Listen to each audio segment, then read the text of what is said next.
Welcome back, everyone. On the Great Falls Clinic Icon, we began today with sunshine, but the cloud cover has been increasing throughout the day, so we have mostly cloudy to overcast skies right now. A disturbance has been working its way through the state during the day today, and there have been some scattered rain and snow showers out there this afternoon and evening, especially in locations east of I-15.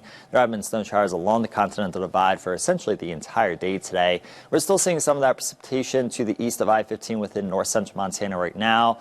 The Bear Paw Mountains are receiving some good snow, and then we have a few light rain, even a few freezing rain showers along portions of the High Line right now. As we go through the rest of this evening, there will continue to be a few scattered rain, freezing rain, and snow showers in eastern portions of the north central Montana. Most of that precipitation should be out of here by about 9 o'clock. Elsewhere in north central Montana, it is going to be mostly dry with the skies clearing out as we go through this evening.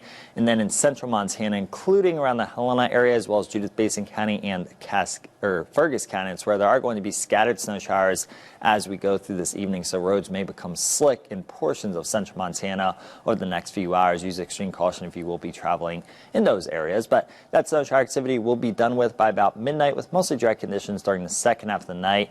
Tomorrow, partly to mostly cloudy skies are expected. A little bit more sunshine the further east of I-15 you are. Around and west of I-15, it should be overcast for the entire day tomorrow. It is going to be mostly dry in the lower elevations tomorrow, but along the Rocky Mountain front and the Continental Divide, snow is likely tomorrow, especially as we head into the afternoon and the evening. And that snow will continue to fall as we go through tomorrow night. As we go through tomorrow night, that's when some of that snow shower activity will start to work its way east of I-15 into some of the higher terrain east of the interstate, especially in the Little Belts as well as the Big Belt Mountains. Still some snow showers Wednesday morning, but those snow showers will taper off as the day goes on, and partly to mostly sunny skies are expected. Little to no snow accumulation in the lower elevations through tomorrow morning, maybe a quick coating to an inch in some of the lower elevations within central Montana. That's really about it. In the higher terrain, up to 2 or 3 inches of accumulation is possible. The snow really piles up along the Continental Divide.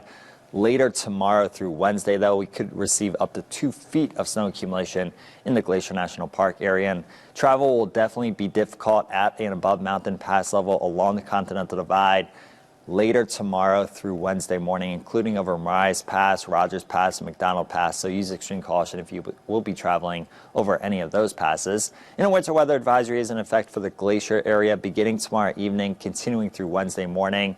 Marias Pass could receive up to 10 inches of snow, while above pass level over a foot of snow accumulation is possible.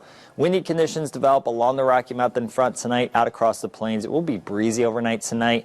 Tomorrow, a very windy day along the Rocky Mountain front. Same thing on Wednesday, gust up to 75 miles per hour possible. Out across the plains, gusty to strong winds are expected tomorrow and Wednesday, with gusts between 40 and 60 miles per hour. That wind will be coming out of the west or the southwest in most spots. A high wind warning is in effect for the Rocky Mountain front and the Cut Bank area from 11 p.m. tonight until 11 p.m. tomorrow. Again, gusts up to 75 miles per hour are possible.